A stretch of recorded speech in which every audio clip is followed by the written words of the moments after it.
Hey, it's Terry Gorry, and this is the Irish Law and Small Business podcast.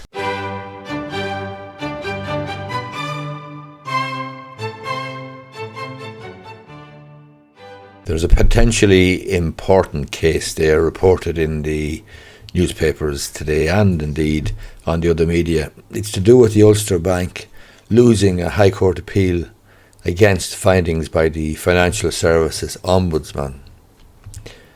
The bank have failed to convince the High Court that the Ombudsman was or had committed serious and significant errors in his decisions. The findings of the Ombudsman were that two borrowers were entitled to tracker mortgage refunds and compensation, and that decision or those decisions could lead to the lender Ulster Bank paying compensation to thousands of similar customers before exiting the Irish market. The High Court dismissed the appeal against the two decisions by the Financial Services and Pensions Ombudsman. The bank failed to convince the High Court that the Ombudsman had made an error in his decisions. The judge was satisfied to uphold the decisions of the Financial Services Ombudsman that the bank's conduct was contrary to its contractual and consumer protection obligations. A spokeswoman for Ulster Bank, which has been in wind down here for the last couple of years, said that the UK-owned lender notes to the judgment from the High Court today and will now take some time to look at this in detail. She declined to say whether Ulster Bank are going to appeal it or not. Ulster Bank had previously said in its annual report that the outcome of the cases may have a materially adverse impact on the company. That's very significant because Ulster Bank have clearly in their accounts recognised that if this decision went against them and they didn't appeal it successfully, then thousands of borrowers could be entitled to the same compensation and so on, and entitled to tracker rates, and would have a serious impact on the balance sheet of the parent company NatWest. Counsel for the bank told the High Court last October that the cases may have an impact on thousands of customers and trigger enormous financial consequences for the lenders. The two borrowers that took their cases to the Financial Services and Pensions Ombudsman had been excluded from a redress scheme in an industry-wide examination overseen by the Central Bank between 2015 and 19, in which more than 40,000 cases of overcharging were identified across Irish lenders. Ulster Bank initially appealed over the Ombudsman's binding decisions that customers in three cases had an enduring contractual entitlement to tracker interest rates after periods on fixed rate loans. And that's the key to this case. The decision was that the customers had an enduring contractual entitlement to tracker interest rates after they had been on periods of fixed rate loans.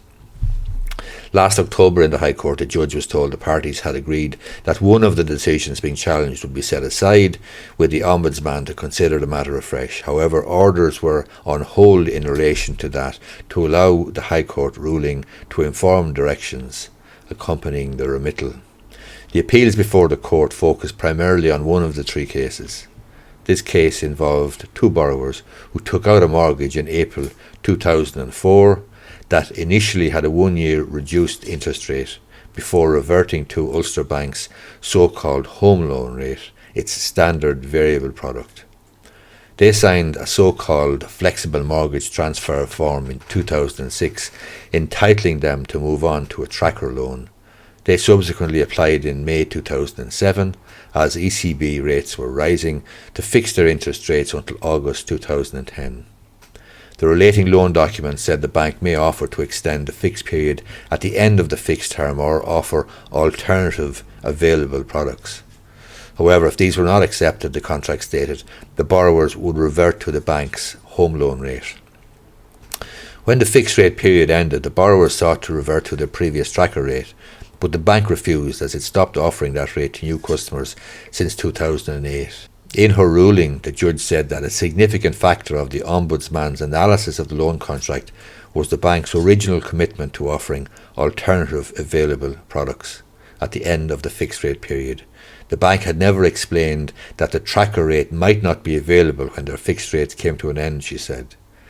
The Financial Services and Pensions Ombudsman was entitled to decide that the borrower's contractual entitlement to the tracker rate continued at their election, the judge said. In other words, if they chose.